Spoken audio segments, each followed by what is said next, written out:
Hello everyone, welcome back to my YouTube channel, especially this month of 31 days until Halloween. And this video, as you can tell, it's going to be another TikTok scary stories that I found. And this one is from Lily Storytime, and she's going to be sharing a scary babysitting experience. So back when I was homeless, I would babysit my friends' kids in exchange for somewhere to stay. So I started making ads on Craigslist offering babysitting services. So I get an email from a woman named Eileen, and she says that she has an adult son who is disabled and she needs someone to come over and sit with him while she works. She said that he was in his 30s, he was permanently disabled, he couldn't walk, talk, use the bathroom, or eat on his own. So I asked her what happened to her son, and she said when he was a teenager, he fell off a horse head first and got brain damage and was paralyzed from the neck down. She said he can't talk or communicate, but sometimes he'll moan. You won't really have to do anything but sit there and just make sure the house don't burn down, because by the time I go to work in the evening, he's already going to bed. So she calls me and asks, when can you start? I said tomorrow. She said, we'll be here at 4:30, but if I have to go into work early, I'll just leave a note on the door for you showing you what I want done. The next day I get there around 4:35 and I find a note on the door that said, hey, I had to go into work early, but Jason's inside and your money's on the table. Make yourself at home. So I crack the door open and I can see a man sitting in a wheelchair in front of a TV with his head tilted,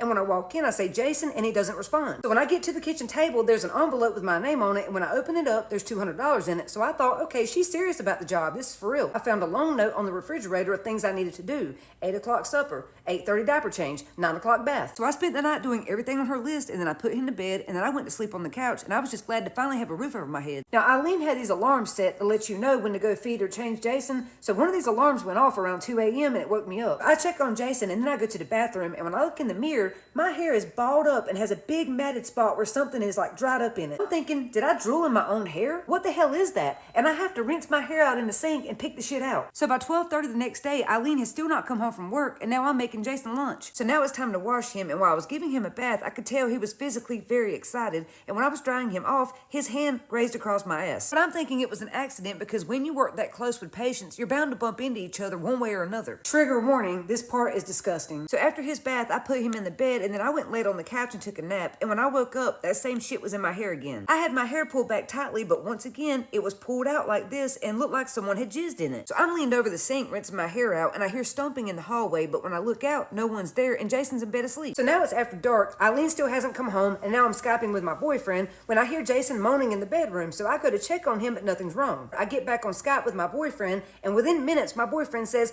who's that walking behind you? Who's that man? I said, huh? Ain't no man here. Well, except for the patient, Jason, but he's paralyzed. He can't walk. So we carry on the conversation, and then my man says, who you got over there? I said, nobody's here but me and Jason. He said, you damn liar, I just saw him walk by again. He said, what's the address? I'm coming over there. I don't believe you. I said, why are you so jealous? This is why we can't build trust. But here's the address. Come on over if it'll make you feel better. So he's on the way, and I'm pissed off because he don't trust me. So I get up, put the computer down, and I go into Jason's room to check on him. Here's where shit gets weird. When I open Jason's bedroom door, I see his eyes are wide open, but when I get close to him, he closes his eyes like he's pretending to sleep. Well, he's flushed, face red, breathing heavy, and pouring sweat like he's been jogging around the house. And I'm like, why is he sweating like that if he can't move? So I roll him over, and I'm fluffing the pillows and blankets behind his body, and when I get to his feet, my finger accidentally grazes the bottom of his foot, and it twitched. Eileen told me that he was paralyzed from the waist down and could not move a muscle, so now I'm wondering, how the fuck is his feet twitching? So I lock myself in the bathroom, and then I see those lights under the door again, and when I look under the door, he's walking. And that's when it finally hits me. I've been staying with a predator who's faking a disability and gets off on strangers wiping his butt. A grown man who is pretending to be disabled, having total strangers wash him, change him, dress him, and feed him. I realize Eileen doesn't even exist. He was the one who was emailing me to begin with to lure me here, and he's been jizzing in my hair. So while I'm in the bathroom, I hear Jason moaning like he needs me, so I yell, be there in a minute, but I'm actually climbing out the bathroom window because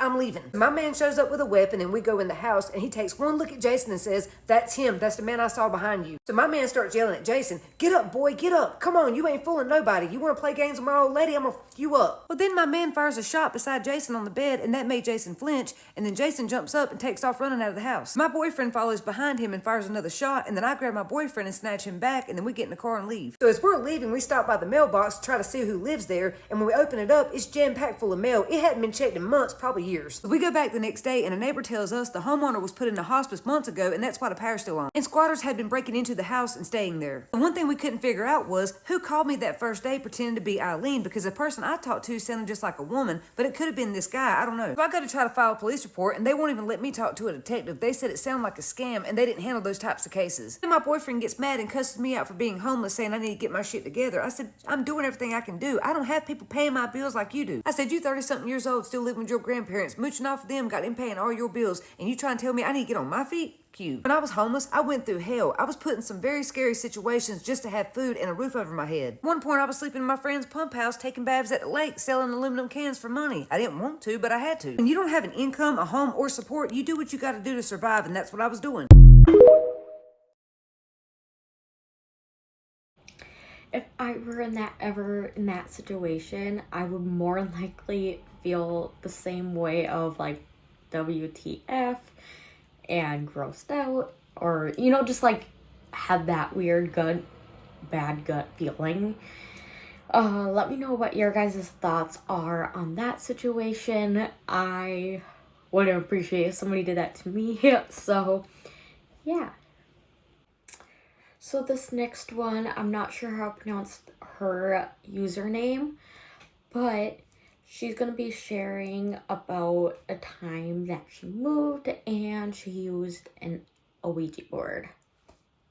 Tell me a ghost story that sounds completely unbelievable but is entirely true. I'll go first. When I was 8 years old, my family and I moved to a small town in the Midwest, and it was a farm town. It was built in like the early 1800s. I think it was part of like the Homestead Act or something. It was, had a bunch of acres, a barn that had burnt down. Like it was an active farm back then. Lots of history. People definitely passed away on the property, that we knew for sure. And man, it wasn't like very obvious as a child. I was super intuitive and I didn't know what to do with that intuition. So I naturally got a Ouija board. And of course I dragged along my best friend and my sister and a couple other friends on this Ouija board journey where we would go and sit at the top of the stairs to the basement and we would turn all the lights off and turn candles on and then ask this thing questions, and it responded. And I don't tell people the story. It sounds psycho. The fact that other people are there to verify all of these things and validate gives me inner peace, but I don't tell people. But it worked. And unlike what I thought would happen when it would move, even when we'd lift all of our hands off of it, it's still moving. Is how aggressively it moved. It wasn't gentle. It was like very sharp. And so much time would pass when we were in there talking to this entity as well. Like we would think 10 minutes went by and it would be 2 hours. Like insane. Being little kids, we wanted to know questions and answers like, who are we going to marry when we grow up? Or how many kids are we going to have? Or just questions like that. And every single time we start, it would give us answers at first, like, and it would tell us about itself. We would say like, what's your name? And it would just say demon, D-E-M-O-N, like over and over again. When we would ask questions about me, at first it would like give us answers, and then it would just spell bitch repeatedly, B-I-T-C-H, B-I-T-C-H, B-I-T-C-H. Horrifying, like any question about me. Also, sorry if I seem lackluster, I already told this whole story and it deleted. It was so freaky. Also having like visuals of like hands reaching towards the planchette, like in the candlelight flicker. This entity gave us details saying that it was like buried in the cemetery, a cemetery that was like local, like the name was legit. It gave us like, I think it either gave us a plot number or it was just like the last name, and we did go there and what we found was crazy.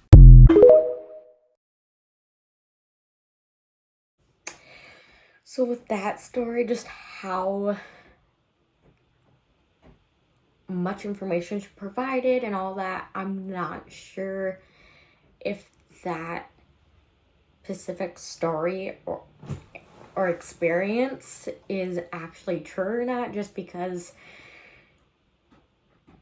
it didn't seem too spooky, honestly. But like, I'm not saying it didn't happen or anything because I wasn't there. But let me know what your guys' thoughts are on her story on that. This one is from the user Scary Scrolls 99. And it is with a male babysitter who is watching a little girl, and she's sharing about a doll that likes to move around. When I have to take my doll, it moves. You said it moves? Yeah. That doll? This doll? Yeah.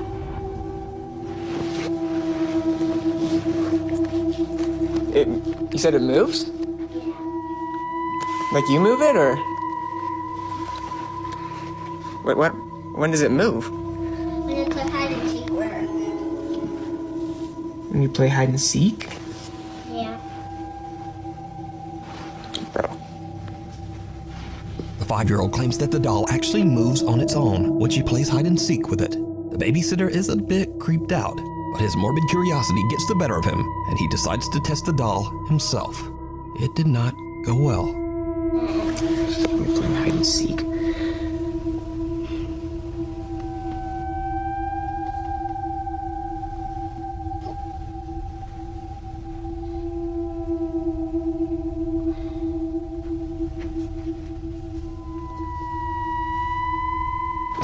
Oh my god. Sadie, you scared me. Don't do that, dude. Now, the doll doesn't move, but the family dog Sadie gives him a good jump scare nonetheless. However, the dog's playful demeanor soon changes, and she begins to behave very strangely. The dog has been staring at the doll.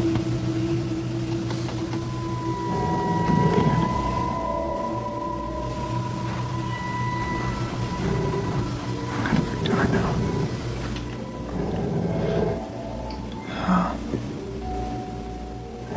Cut to later that same night. The 5-year-old girl is now fast asleep in bed upstairs, and the babysitter is watching TV on the couch. He suddenly hears something that sends a chill down his spine.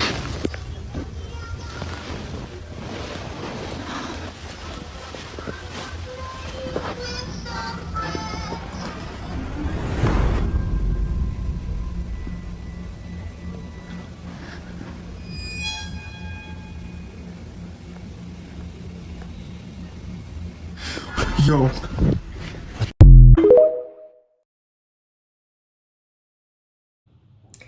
So let me know what your thoughts on that video. It seemed a little spooky in my opinion. That, like, if you were you ever in that situation, or what would you do in that situation?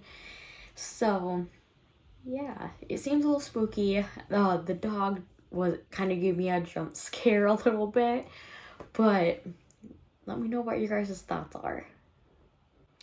This next one is from the same user from the last video, and this one is where a door that is opening by itself, and this couple, one is asleep, one is awake, and one of them was freaking out. So here's this one.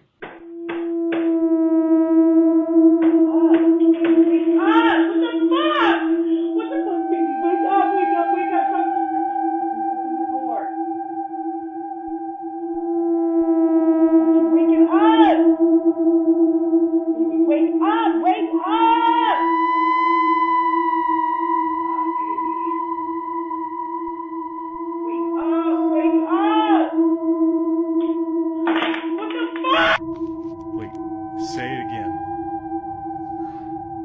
Prove that you're here. Why do you keep turning off the TV? Ooh. Hey, hon. Come here. Look.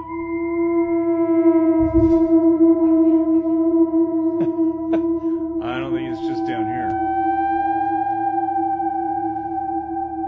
Look at that. I honestly would have reacted the same, if not similar way as the woman that was freaking out trying to wake up her other half, if not book it. So that seemed a little creepy. Let me know what your guys' thoughts on, if you guys think it's real or fake, etc.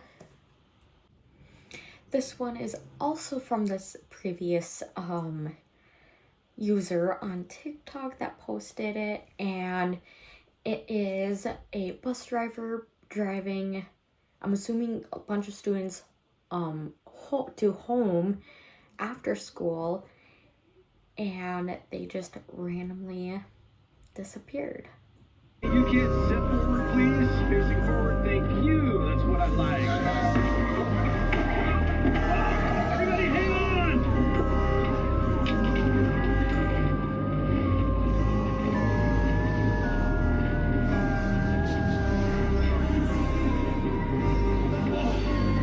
Is everybody okay?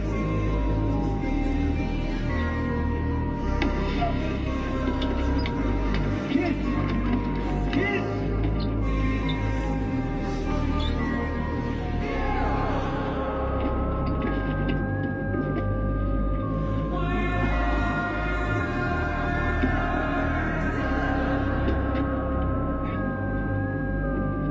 Number 2, mountain bikers. All right, sounds good. Whoa! Jeremy? Jeremy! Jeremy! Jeremy! Number 3, airport terminal.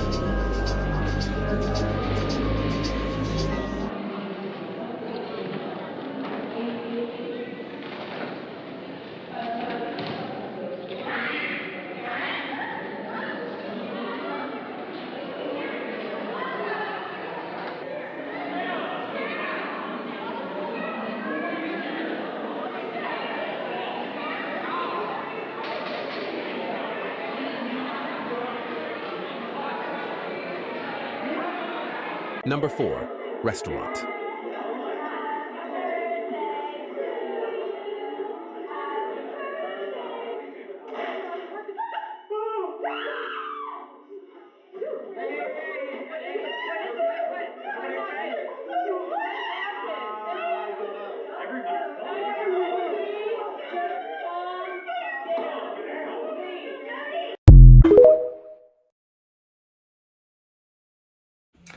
So I think it's kind of on a paranormal side. Like, I feel like it's something like, how in the heck did that happen? Like, to me, I don't know. Like, it just seemed, to me, it seemed paranormal. Let me know what your guys' thoughts are on that video as well. If you think it's real or not, or what's your thoughts. So from that being said, I hope you guys enjoyed this video. And if you guys did, let me know by liking, subscribing, etc. And I will see you guys in the next video. Bye.